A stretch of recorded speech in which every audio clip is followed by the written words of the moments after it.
Yo, what's going on, man? Today is August the 28th. There are 3 games in the W for today, so we're going to jump right into them. As far as yesterday, didn't play anything, but the looks that I talked about on the show were profitable. 2-1. Jewel Lloyd did go up and over her 10.5 points, but Asia Wilson went over her points as I anticipated, and the game did stay under the total of 163, 162.5, whatever it is that you got, the game did stay under. So hopefully you guys made some money yesterday. We'll jump right into it for today. As always, hit the like button for me if you can. And let's jump into it for today. So we have Jackson. We'll start off with first. Yesterday, Jackson liked Asia Wilson over her 26.5 points plus assists, which was a winner. And Jackson likes Paige Beckers over her 5.5 assists. She ended up getting ruled out. And I thought that even if she played, I thought that Dallas was going to lose that game. But Connecticut got a win last night again too. But so that ended up being a void anyway. So yeah, Jackson went 1-0-1 yesterday. The void, or you could just say 1-0. As far as today, we just thought about this. Let me just take me 2 seconds.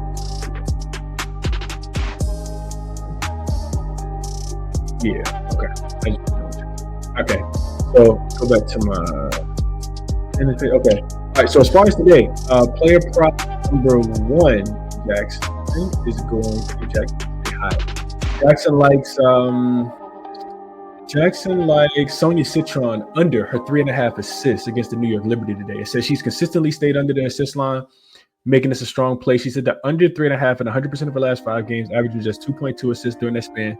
This trend extends back farther to an 80% hit rate over her last 10 games, averaging just 2.9 assists, and an impressive 86.67% over her last 15 games, averaging just 2.7 assists. For the entire season, she's under this line at 84.21% of her games, averaging just 2.4 assists. So the line is 3.5. This is plus 128 on Caesars at the time of this recording.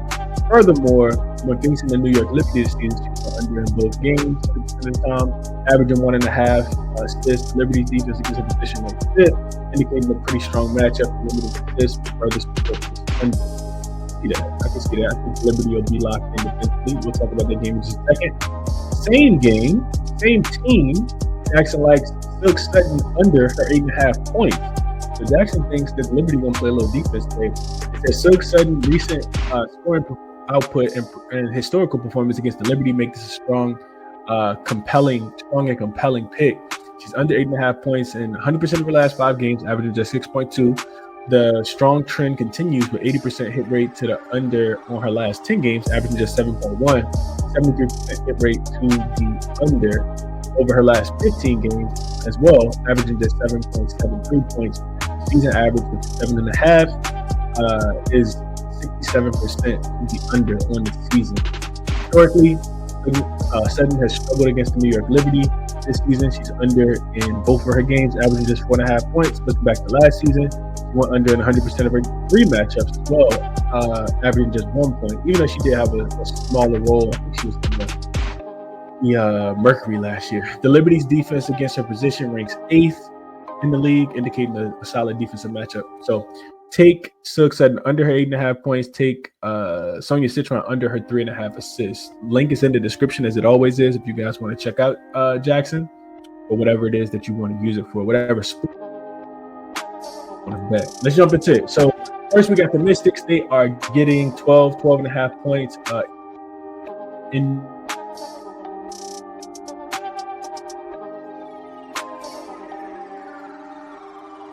So more we start with the injury report in the the Washington Mystics will have everybody outside of JC Sheldon. Yeah, they'll have everybody outside of JC Sheldon, and then the Liberty should get back Izzy Harrison should be back, and Natasha Cloud I think is also, she's upgraded to playing that last game. She's officially listed as questionable with the nose injury, but I mean they're still pretty banged up. Leonie Thiebisch is dealing with a hand injury. It'll be Stewie's second game back. And I can imagine the wear and tear on Sabrina Ionescu, who hasn't really missed too many games, but she's been hurt recently. It's starting to kind of mount up. Now, this is the third matchup of the season. The Liberty have won both. They covered the first one, but then they didn't cover the most recent one, and they were laying 12.5 points in DC the last time these two teams played. The Mystics are a team that you typically want to take them. Like, you want the points with the Mystics, specifically, if they're getting double digits, right? This is their kind of their role. They're 9-9 against the spread on the road, 5-5 against the spread in their last 10. Like, you just really don't know what you're going to get from this team either. Kind of 50-50 team, right? 9-9, 50%, 5-5, 50%. They've lost 4 straight. They've only covered one of their last, only covered one of those games. This does start a 3-game Western Conference road trip for them. But the Liberty, on the other hand, have been absolutely terrible as well. They're 2-8 against the spread in their last 10 games. It's the second straight home game. They failed to cover 3 in a row. 5 of their last 6 they failed to cover. They also got a big look-ahead game to the Phoenix Mercury coming up, right? Phoenix, their game's on Friday. I think is in Phoenix as well, and that has significant playoff implications, because Phoenix is just a half a game ahead of the New York Liberty right now as far as home court advantage goes for playoffs. Because remember, maybe you don't know, top 4 seeds get home court advantage, so they're gonna definitely be duking it out with about 6 games left. The way I see the game, man, I wanted to try to get there with a side. I do think that the Liberty eventually going to cover a spread, double-digit spread, but they have not done so recently. They're still a little banged up. Only 1-4 against the spread as a double-digit home favorite since the All-Star break, so I don't want to lay a lot of points with them. I actually endorsed Connecticut in the last matchup that these two teams played, but when I was looking a little bit deeper, the thing that jumped out to me was the total, actually. I'm not sure if I'll play it or not, but we know anything about the Liberty, they play super fast. They're number 1 in pace on the full season, but they've slowed down a lot recently. And that may be, trying to get Stu back involved, trying to get who's played like 7 to 8 games with the team now. Just not having their full collection of players. Last 10 games, actually 10th in pace. This is the best pace team in the full season, but 10th in pace in the last 10 games.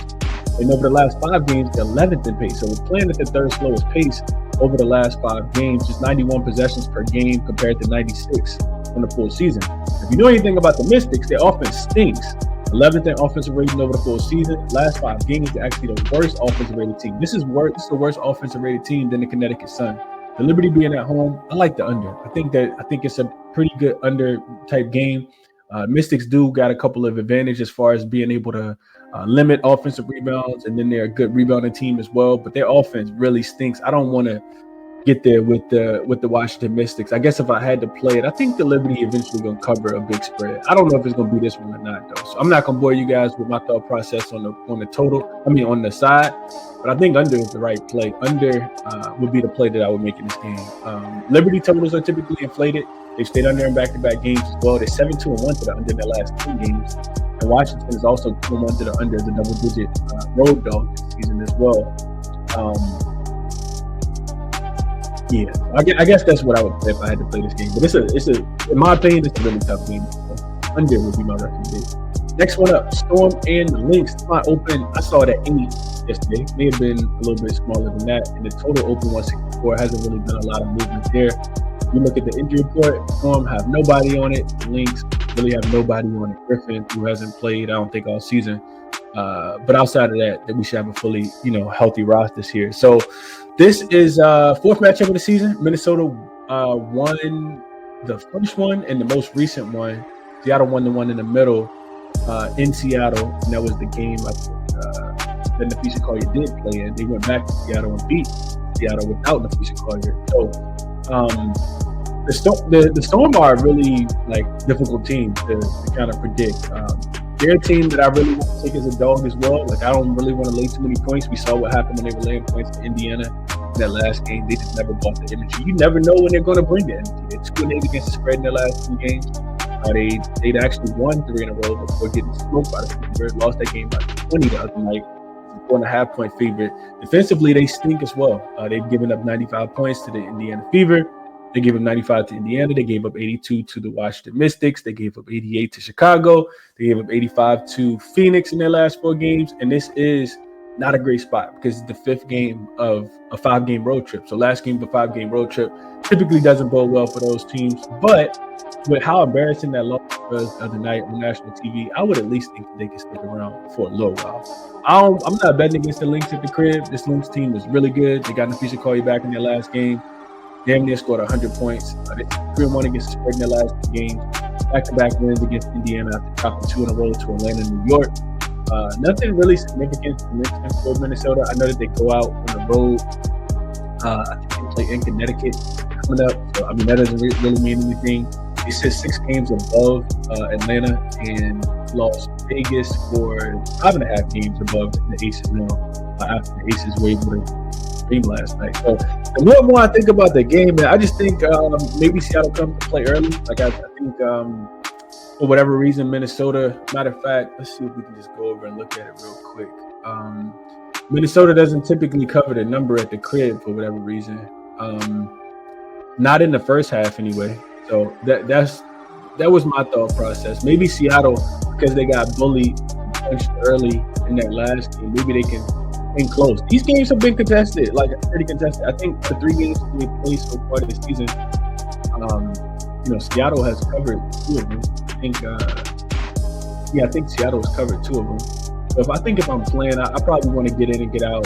Probably take the Lynx third quarter. That's typically been something that's been really good. If you're not familiar with the system, you're like something like 22-3, 22-5, or something like that. So this is the money baller. This is Storm versus Lynx. So you see some situational stuff for both teams.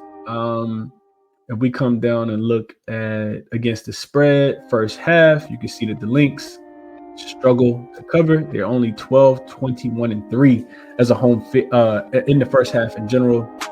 As a home favorite, a little bit better. But I think when they're laying close to double digits, I think it's a little worse. So you can see the Storm when they're, supposed to lose and they're dog, they're 4-1 against the number in the first half. 2-2-1 in the first half specifically. I just think the way they got punched in the mouth, that's the way that I want to play this game. The Lynx do cover. We can see here. For whatever reason, in the first half, no. But in the second half, we just start playing defense. Del Reeves does whatever she does at halftime and they come out to play. So, that would be my thought. I think you see the Storm probably play a little bit better defense as well. They have been playing pretty slow, but the Lynx can control pace, in my opinion. And I never really worried too much about the Lynx games. It's hard to play it over in the Lynx game because the other team can really just get strapped up at a certain point in the game and just absolutely stop scoring the basketball. So I consider it first half for the Storm. Other look would be this outlier. You should call your over. I like her rebounds and assists. The line isn't posted a lot of places, as you can see here. ESPN got it at -25, but it'll open up, I think, on a few other books. If you wanted to take a rebound solo, I couldn't talk you off 7.5, but I think the assist will be there as well. If you look at, she's only been back from 1 game. This is probably listed at 1.5, which I think she could potentially get double-digit boards. The New York Liberty the Seattle Storm don't scare anybody on the rebound, from a rebounding perspective. So if you put fees, rebounds, and assists together, the number is 10.5. You can see, even though she only had 2 assists in that last game against Indiana, but she grabbed 9 boards. Now she gets another soft rebounding team, which is the Seattle Storm team. So I think Fee could potentially get, 10, 11 boards in this game by herself. So if you tackle on the assists, we'll see if the number moves and we get a better number. But I like Nafisa Collier in this spot. I think she'll get the minutes, trying to get her back into a little bit of a groove before the playoffs start. So these will be my top 2 looks. Seattle first half plus the 5. I think you can get a 5.5, and then Nafisa Collier over her points, over her rebounds. That's my thought process in that game, and then probably take the Lynx third quarter. They are light years better than this Storm team. Next game, last one. Sky and the Mercury. Another tough game, man. These are tough games in my opinion. The Chicago Sky don't have anybody on the injury report. The Phoenix Mercury don't have anybody on the injury report. Go to this one. Fourth matchup of the season. The Mercury actually. I'm in the wrong spot. So fourth matchup of the season. Phoenix has actually won all three, and they've covered the last two. Both in Chicago were the ones that they covered. They were double-digit favorites in that one. But this line opened at 12.5, and it's come down to 12. So people are betting the Sky in this spot. Chicago is coming off a cover at home against the on Candace Parker jersey retirement night against the Las Vegas Aces. Chicago is actually a better team for whatever reason. Net rating, if you're power rating them, they're better on the road than they are at home. 9-8 against the spread at home. They're coming off back-to-back losses against Connecticut and Las Vegas after beating the Liberty in New York. And Phoenix is actually starting to look a little bit better now. 6-3-1 against the spread in their last 10 games, 11-7 against the spread at the crib as well. They have won back-to-back games. They beat the Sparks, and I can't remember who they beat before that. But I know they beat the Sparks, and then they beat somebody else before. It might have been Golden State, I think. Yeah, I think it might have been Golden State. Yeah, it was Golden State. They won 4 of their last 5 games. They're 4-1 against the spread in their last 5 games, but they do have the big look-ahead spot to the Liberty. That game is actually on Saturday.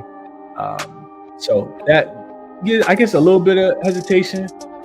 Chicago, no idea what you're going to get from them. Like, totally, Jekyll and Hyde, up and down type team. But a couple things stuck out to me from a total perspective. I watched these games.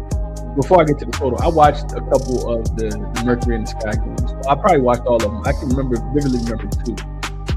Mercury just turned the Sky over, and then they get out and run. And they up and down the floor pretty much the whole game.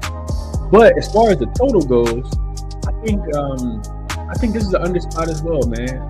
Double-digit home favorites with a total that's below 165 have gone under 59% of the time in a 30-game sample for this season specifically. That tells me that the Mercury, can win this game with their defense. We know the Sky don't have a great offense. I think they got to like 74 against the Aces last game. And the Mercury, don't get it twisted. They can absolutely strap you up. They strapped up the Sparks in that last game and held them under their team total. Phoenix is also, one thing I wanted to look at was how Phoenix does when they played against the same opponent that they've already beaten, right? Is it a time where they typically let up? Absolutely not. They're 10-5 to the under when they're facing the team that they've beaten already this season, including 8-1 to the under in their last 9 games. Mercury also just 1-0 under as a double-digit home favorite this season. In Chicago, 4-2-1 to the under as a double-digit road dog this season as well. So I think under. The Mercury, as far as the side goes, I think this could be a potential backdoor type spot where the Sky could potentially hang with them and keep the game close, but it's not something I want to put my money on. The Mercury, last thing I'll say, the Mercury are 6-1 straight up and against the spread in their home games following a road game. When they're traveling from a road game, because they played a few on the road back home, they typically play well.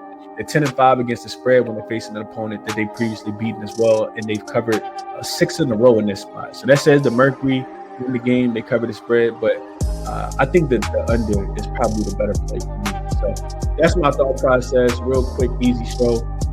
Under in the first game and the last game. Seattle first half plus the 5.5 in a spot where you expect them to bring a little bit more energy and a matchup that they've matched Minnesota team all season as far as covering the number. And I like the